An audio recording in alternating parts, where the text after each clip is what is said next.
Pep Talk UK, Pro Bs, once again, hit that subscribe button. And I'm delighted to be joined by the former junior welterweight champion in the building once again, Regis Prograis.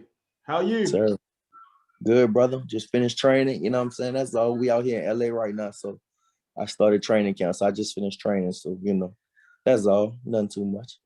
Yeah, man. Knowing you, man, I know you're one of them guys, man, that takes your training real serious, man. Fight or no fight, you're always looking to, you know, stay on top of your game. Exactly. Yeah. Hey, last time we spoke, you know, you were saying that you'd fuck up Broner. Broner replied after beating Santiago, saying that, look, if you really want it, I'll fuck up Regis. So you're both saying what you do to each other. Is there a likelihood that we might see that ever happen? Hopefully, you know, hopefully it can happen. You know, hopefully it can happen this year. You know what I'm saying? So, I mean, I don't know how close. I can't say how close nothing is, but hopefully it could happen. You know, that's all I can say about. Hopefully it can happen this year. So we'll see. You know, some people watching that fight thought Broner looked not his best, basically. Some people thought he might have lost that fight. Yeah, I mean, I can't really say he lost the fight, but he didn't look good at all. You know what I'm saying? I don't really want to say he lost the fight, but I just think he didn't look good, you know, and I think he on the downside now. You know, that's the thing, you know, he been fighting since he was like, what, 6, 7 years old or some shit like that, you know, like that shit is wear and tear on the body for a long time. All that time you've been doing, you know? So I think that now that he's coming down, he's on the downside now. I don't think, you know, you could say it's ring rust and all that stuff, but I just think that he's on the downside of his career, you know? You know what? Boxing is back in a big way this year. Now, you know, we've had some big announcements over the past, you know, 72 hours. I think Billy Joe Canelo, great fight at super middleweight. Is that a fight that kind of intrigues you? Everything Canelo do intrigue me. I ain't gonna lie. For me, Canelo the pound for pound number one in the world. Honestly, I don't think he could be beat, bro. I think Canelo is like a fucking creative player right now. I'm not gonna lie. He's like when you have a video game and you just put everything on high. I think that's like Canelo right now. He has high defense, a tough ass chin. He just, you know, he's fast, he's strong. I mean, I just think Canelo is, you know, I think he's unreal right now, basically. And I don't think nobody could beat him. You say nobody could beat him, so you don't give Billy Joe Saunders a chance? I mean, I give him a chance. Everybody has a chance in boxing, but I mean, I just think Canelo's just so fucking good right now. You know, he's just so good, and he's staying active too. That's another thing that's, I think, really helping him, that he's staying so busy. You know, sometimes the ring rust thing is, you know, like most fighters at the top, you know, they might fight, you know, 2, maybe 3 times a year. You know, he's trying to get a lot of fights in, so he's trying to stay busy, and that's always a good thing. So, yeah, but I think Canelo's, you know, I think Canelo's the best. But of course, I think Billy Joe everybody has a chance. You know, he's still, you know, Billy Joe Saunders is good, you know, but I think Canelo is just on another planet right now. Yeah, you think he'll probably go on to be undisputed at 168? Yeah, I think so. Wow. So you're not giving Caleb Plant, you know, a chance either to kind of beat Canelo, or? Like I said, man, everybody has a chance.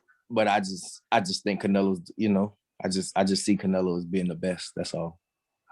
Wow. Okay. You know what? There's a big argument out there. Some people say Canelo, some people say Terence Crawford, you know, some say Errol Spence. But for you, just simply Canelo. It's Canelo. I mean, listen. I think. Let me get up. I think as far as skill wise, I mean, you even skill wise, you know, like Crawford is amazing. His skills is really good and stuff like that, you know, but like as far as like opponents and stuff like that, you know, Canelo, you know, look at his resume. You know, I think to be pound for pound is not just about your skills, but it's about who you've been fighting also. You know, Canelo been fighting the best for a long time, you know, and Crawford, hasn't, you know, like he's been, you know, don't get me wrong, he's been destroying people. He's looked excellent in his fights, but it's just his resume. You know, I think that, oh shit. That's all right. Yeah, my bad. Nah. So I just think, you know, his resume is just, you know, is that's the thing about it. It's about who. It's not about, you know, how many fights you, but it's about who did you beat. You know, so for me, yeah, Canelo is #1 pound for pound. You know, and I think it's always gonna be that question mark on Terrence Crawford's resume, because you know, it's just like he still hasn't had that, just that big defining win, you know, for his career, for him to be considered like a great. Don't get me wrong, Crawford is, you know, like I said, man, skill wise, he's very, very high, you know, just unreal. But it's like, you know, it's about who you beat, you know. So he hasn't had that great name on his resume. And Canelo has a bunch of them. Has a bunch of, I won't say greats, but he has a bunch of good names on his resume. And in order for Terrence Crawford to get that big name on his resume, he's got to fight, well, the fight that everyone wants to see against Errol Spence Jr. Yeah. Does he need to go over to PBC to make He'll that have happen? to do something. He have to do something. I think he'll have to get away from Top Rank. You know, like Top Rank is just, you know, you even heard what Bob Arum said. Bob Arum said, you know, he losing money on him, and you know, and that's sad for your own promoter to say that about you. That's a horrible thing. You know, you're supposed to be considered the best in the world, and your own promoter, you know, talking shit about you. So I think, you know, he'll have to do something. You know, because all the people at PBC, or they with somebody else, and he just can't get the right opponents. You know. Yeah, we mentioned Terrence Crawford. Like, we got to kind of segue into the fact that, you know, he was undisputed at junior welterweight, Right. and that fight now has been announced for May 22nd. Josh Taylor and Jose Ramirez. Right. What's your initial reaction to this this big fight going down May 22nd?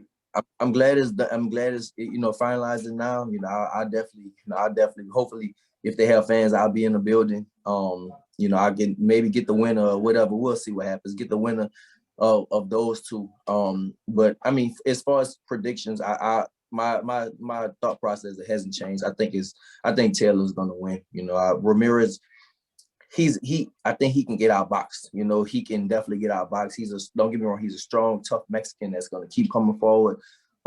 He has a lot of grit to him, but I just think Josh Taylor, he's big. You know, he's a good inside and outside fighter, and I think he can. I can't say make it an easy night, but I think he can make it easier on himself if he just, you know, just boxes him. Use the southpaw, the right, the lead jab with the right hand to keep him off, and then hit him with left hands, and you know, and then mix some things in, body shots and all that type of stuff. You know, I think as long as Josh Taylor, and I can't say as long as but for me, in my opinion, if he has a easier night if he just, you know, stays on the outside. Now, of course, Josh Taylor, he has some balls, so he might try to fight him on the inside. He might try to get in there and fight him on the inside and stuff like that. But that would be playing more into Ramirez's hand. Ramirez wants him to do that, you know. So, I think for me, Josh Taylor wins. The only thing I would say I would lean towards Ramirez is because I took a lot out of Josh Taylor that fight. You know, when me and him fought, I think I took a lot out. And sometimes, when you have fights like that, it takes sometimes it'll take it out, you know. And I think I took a lot out of him that night. So of course you couldn't really see in his last fight because he fought a nobody. He knocked him out in like 30 seconds, right? So with this fight, you know, we'll see. We'll see how much I took out of him. If he goes in with Ramirez and tries to slug it out with him, I don't know. I don't think that'll be a smart thing for him to do. But even all that said, I still choose Taylor. Yeah.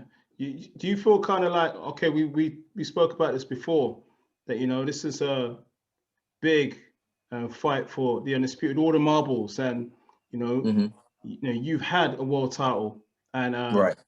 You know, you felt that you won that fight with Josh Taylor. Does it feel like a bit of frustration that you kind of gone under the radar in this whole scenario, or you're just gonna patiently wait, you know, for that opportunity to face Taylor maybe in one? Well, the thing is, bro, I got some big news. I can't announce it to you right now, but I got some big news coming up in the next few days. I got some big news coming up. So, you'll see what's coming up, bro. I got some huge news to in my news, to be honest, I think my news is bigger than what I'm doing is gonna be bigger than both of them. Oh, you yeah. know, so yeah, basically, you know, so I don't feel like I'm going on the radar or nothing like that at all. You know, it's just it is what it is. It happened. You can't really think about it. It's you can't cry over spilled milk, as they say. If you want to drop that, man, we just I can't do wait. it, brother. I can't do it. Yeah, I can't do it. I can't do it, you know. But yeah, I got some, you know, I got some news. I think they're gonna drop it sometime this week, but I got some huge news coming up right now for myself. So hey, for me, you know, let them do it. Let them do their thing. You know, congratulations to both of them. Let them fight for undisputed. But I got my own thing going on, and I'm just, you know, I'm worried about that right now. So I you know, it's everybody has their own paths. You know, sometimes when for me, and always been like that in my life, when one door closes, like 3 or 4 will open up, you know, and that's kind of how it always been for me. And like I said, man, I got some news coming. I got some big news coming up, and yeah, that's it. Yeah, hey, I'm gonna be on the line to you, man. As soon as I hear that news, man, I'm gonna be on the line to you straight away, man, to kind of get, you know, the insight on what exactly it is. Right. Mm-hmm. Yeah. Teofimo Lopez talked about, you know, fighting the winner of Taylor and Ramirez. Is that something that you'd advise him to do? You know, whilst there's still big fights from him. I don't think he could beat either one of them, to be honest. Okay. I don't think he could beat either one of them. You know, I think he might be too small for him. You know, both of them dudes are big. You know, and even myself at 140, you know, we're big at 140 and strong at 140. You know, so yeah, I don't think he can beat him. But of course, who am I? I can't tell him what he can and can't do. But in my opinion, I just don't think he can beat either one of them. You know, either one of them. So. I think they just too big, and both of them are strong. You know, it's not like they're big and, you know, don't have no power. Like kind of the thing what Broner did with Paulie Malignaggi. You know, he went up to 47, and, you know, he know Paulie couldn't hurt him. You know, so but these dudes, you know, they are big. Both of them are big and they're strong, and they have knockout power. So yeah, I don't think Teofimo would be able to beat them. Mm-hmm. Would you make it a whole story of him potentially looking to leave Top Rank? I mean, for me, man, I'm a fighter, so I'm all about the fighters and money, you know. So I know Triller offered him, you know, all that money, and hey, I think he deserves it. To be honest, I saw that after he beat Lomachenko, which was considered by many people the pound for pound king, and for me, he blew him out the water. He just beat him, you know, he beat him easily, and then after that, they want to pay him like $1 million. And it's like, oh, I think he deserves more than that. You know, you don't get $1 million. You just beat the pound for pound king, and you gonna offer me $1 million, 1.2 million? No, that don't make sense to me. You know, give me what I deserve. So I'm glad that, you know, he's getting, I think they'd offered him $6 million or something like that for the Kambosos fight, and which is he might bring home like 3 something or something like that. You know, so I like it. I like the idea that he's getting paid. He's a young dude that I feel like he deserves to get his money. He deserves to get paid. So if Top Rank didn't want to pay him, hey, let somebody else pay him. But at least he's getting his money. He deserves it. 100, man. Listen, Regis, man, we're gonna keep you too long, man. Like I said, man, I'll be on to you, man. When I hear that news, man, that you're about to break, man, we got to catch up, man. We got to do this. I got you, brother. I got you. Yeah, bro. But I got some big shit. I got some big things myself coming up, you know what I'm saying? So some big things that's going to really just elevate me, you know, even higher than probably most of the people out there right now. So, okay. Wow. Okay. Yeah. So I'm doing my own thing, and, you know, I congratulate everybody else that's doing their thing. So you know, that's it. All right, man. Hey, man, I'm not gonna do a bad guess and say you're about to drop a single, Meek Mill, man. But, you know, no rapping, no. I'm talking I'm joking. I'm talking about boxing. I'm talking about boxing shit. Boxing shit. That's what we talk about. We talk about boxing. We ain't talking about no rapping and no movies. We talk about boxing. Yeah. What did you reckon of Adrian Broner's mixtape when it dropped? I think a few years back. I ain't even listened to that shit, bro. I ain't listened to it. You know, I think I heard some, like from Yeah. from little clips and stuff like that. He all right. He's straight. He cool, but I ain't really listen to it, to be honest, bro. AJ Ronnie stick to boxing. The rapping game is fucking hard. He already made it in boxing. He became a millionaire off boxing. Stick to fucking boxing. You know what I'm saying? That's, you made it. Everybody, most people can't make it off this sport and make millions of dollars. He did it. So now he want to go to rap. Like, let that be your hobby. That's it. All right, man. Regis, man. Thanks for your time, man. Good looking No out, problem, man. brother. Thank you, man. Pep Talk. Subscribe. All Regis right, bro. Prograis in the building once more. Thank you. Bet. All Cheers, right, man. bro.